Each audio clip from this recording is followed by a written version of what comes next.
करेंगे इस वक्त की बड़ी खबर के साथ। तो कांग्रेस के बागी विधायकों को विधानसभा अध्यक्ष का नोटिस मामला और राजस्थान हाईकोर्ट में कल सुबह 10 बजे सुनवाई होगी। सचिन पायलट, पृथ्वीराज मीणा सहित 19 विधायकों की याचिका है जिस पर सुनवाई होनी है। कल 10 बजे का वक्त तय किया गया है जब इस पर सुनवाई शुरू होगी। सीजे इंद्रजीत महांती, जस्टिस प्रकाश गुप्ता की बेंच करेगी सुनवाई। पूरकवाद सूची में केस संख्या 54 पर सूचीबद्ध है मामला। खंडपीठ इस केस पर सुबह 10 बजे सुनवाई करेगी। तो नोटिस जारी किया गया था सचिन पायलट समेत बागी विधायकों को और इसी को लेकर ये याचिका लगाई गई है पायलट कैंप की तरफ से, जिस पर कल सुनवाई होगी। सुबह 10 बजे का वक्त मुकर्रर किया गया है जब इस पर सुनवाई शुरू होगी। सीजे इंद्रजीत महांती, जस्टिस प्रकाश गुप्ता की बेंच ये सुनवाई करेगी। पूरकवाद सूची में केस संख्या 54 पर सूचीबद्ध है मामला। खंडपीठ इस केस पर सुबह 10 बजे सुनवाई शुरू करेगी। तो दरअसल पहले मामला सिंगल बेंच में था, उसके बाद अमेंडमेंट किया गया, फिर ये मामला डबल बेंच को रेफर हुआ और सुनवाई टाल दी गई थी सोमवार तक के लिए। और अब कल 10 बजे का वक्त तय किया गया है जब इस पर हियरिंग शुरू हो जाएगी। दोनों ही तरफ से अपनी अपनी दलीलें रखेंगे वकील और उसके आधार पर हाईकोर्ट का फैसला क्या कुछ रहता है इस पर भी नजर टिकी रहेगी, क्योंकि मंगलवार तक का वक्त स्पीकर के पास भी है। क्योंकि हाईकोर्ट की तरफ से कहा गया कि जब तक कोर्ट में मामला चल रहा है, कोर्ट में पेंडिंग है, तब तक स्पीकर भी कोई फैसला नहीं ले सकते हैं और इसलिए मंगलवार 5:30 बजे तक का वक्त दिया गया है। हाईकोर्ट का ये मामला जो कि अब सुर्खियों में बना हुआ है, कल इस पर सुनवाई शुरू होगी। 19 विधायकों की याचिका पर सुनवाई होनी है। दोनों ही पक्षों की तरफ से दलीलें कोर्ट के भीतर रखी जाएंगी और देखना होगा कि हाईकोर्ट का फैसला क्या कुछ निकलकर सामने आता है।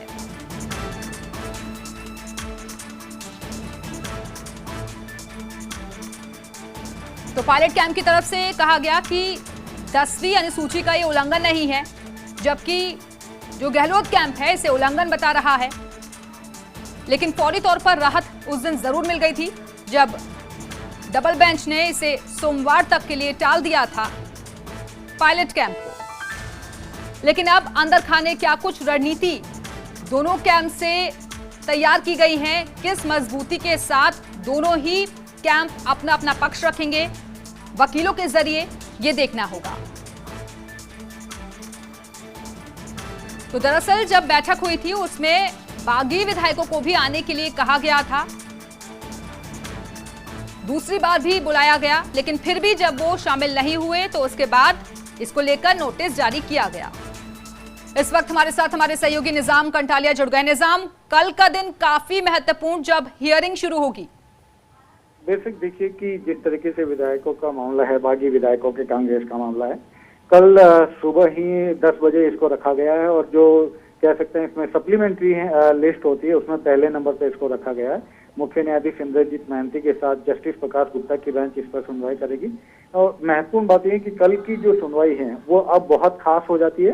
वैसे इसमें अभिषेक मनु सिंघवी की जो बहस अधूरी रही थी उनकी ओर से बहस की जाएगी और इसके बाद जो महाधिवक्ता है MS सिंह जी वो अपनी ओर से जवाब पेश करेंगे। लेकिन सबसे महत्वपूर्ण हो जाता है कि क्या होगा अब इनके जो बागी विधायक हैं उनकी जो मांग थी नोटिस को रद्द करने की, नोटिस को जो अवैध घोषित करने की, उसको लेकर अगर कल कोर्ट इसमें अवैध घोषित कर देता है तो काफी मुश्किलें जो हैं सचिन पायलट ग्रुप के लिए बढ़ जाएगी।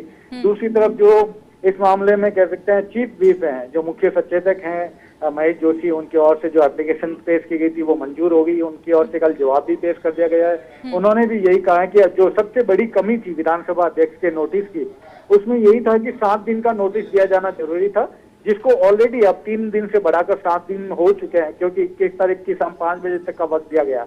जिससे जो कमी इस नोटिस के लिए जो होनी चाहिए 7 दिन की अवधि, जिसको 3 दिन की अवधि लिए माना गया और वो कमी मानी गई थी, वो भी अब पूर्ण हो चुकी है। ऐसे में जो इसके लिए जितने भी लीगल पॉइंट्स हैं वो खत्म हो जाते हैं।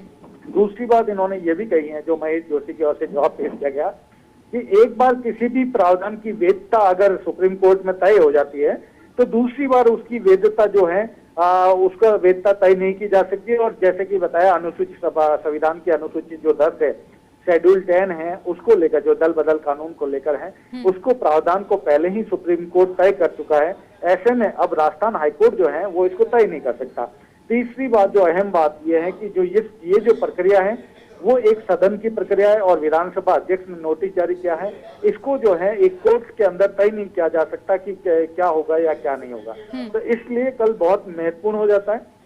देखिए कि कल जो कोर्ट की सुनवाई है उस पर बहस होगी और बहस के बाद फैसला भी सुनाया जा सकता है और इसके बाद क्या कुछ स्थितियां, अंतिम फैसला जो आता है, चाहे अगर पक्ष में आता है सचिन पायलट ग्रुप के, तो भी उनके पास एक दिन का समय बच जाता है, लेकिन दूसरी तरफ हम लोग देखते हैं कि उनके खिलाफ एफआईआर दर्ज है, उस एफआईआर दर्ज में गिरफ्तार होने का भी अंदेशा है। तो बहुत कुछ पेच जो है, बहुत मुश्किलात जो है अब सचिन पायलट गुट के सामने खड़ी है और अगर इस मामले में अगर राहत भी मिलती है उन्हें, तब वो क्या रुख अपनाते हैं, क्या सरकार उनके खिलाफ, जो विधानसभा अध्यक्ष है बिल्कुल निजाम, लेकिन जब उस दिन डबल बेंच में सुनवाई चल रही थी और उसे सोमवार तक लिए टाला गया था, तो फौरी तौर पर राहत जरूर मिल गई थी पायलट कैंप को। ऐसे में कानून के जो विशेषज्ञ हैं, जो जानकार हैं, उनसे अंदर खाने राय जरूर चल रही होगी अभी फिलहाल। देखिए दोनों ही पक्ष अब इसमें कोई कसर नहीं छोड़ना चाहते और यही बात है कि जो अभिषेक मनु सिंह भी, जैसे कि मैं बताया, विधानसभा अध्यक्ष और सरकार के ओर से है, महाधिवक्ता MS सिंह भी हैं। अब इसके पीछे जो लीगल टीम है, राजस्थान के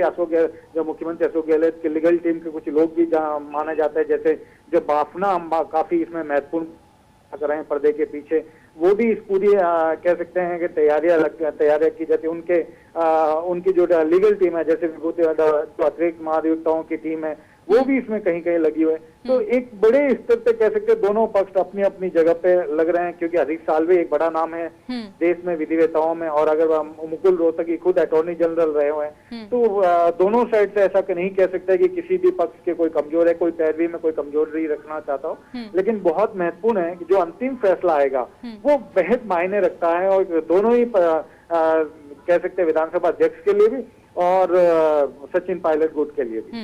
बिल्कुल निजाम, और जैसा कि आप जिक्र भी कर रहे थे कि अभिषेक मनु सिंघवी की जो दलीलें थी वो कंप्लीट नहीं हो पाई थी, तो ऐसे में शुरुआत उन्हीं से होगी और कल ज्यादा वक्त नहीं लगेगा कोर्ट को अपना फैसला सुनाने में, जल्द ही सुनवाई भी पूरी हो जाएगी। बेसिक जो अंतिम समय में जो सुनवाई हुई थी 4:13 से उन्होंने सुनवाई शुरू की थी फ्राइडे के दिन शाम को, और 4:42 तक उन्होंने करीब 29 से 30 मिनट तक उन्होंने पैरवी की थी और उसके बाद उनकी अधूरी रही थी। कोर्ट का समय क्योंकि 4:30 बजे तक का था और वो समाप्त हो गया था, इसलिए अदालत ने इसको सोमवार तक के लिए कर दिया था। अब उनकी जो शुरुआत होगी, जो इस केस की कल सुनवाई की शुरुआत होगी, वो अभिषेक मनु सिंह। चलिए फिलहाल बहुत बहुत शुक्रिया आपका निजाम कंटालिया इस जानकारी के लिए। तो कल का दिन काफी अहम है। आगे बढ़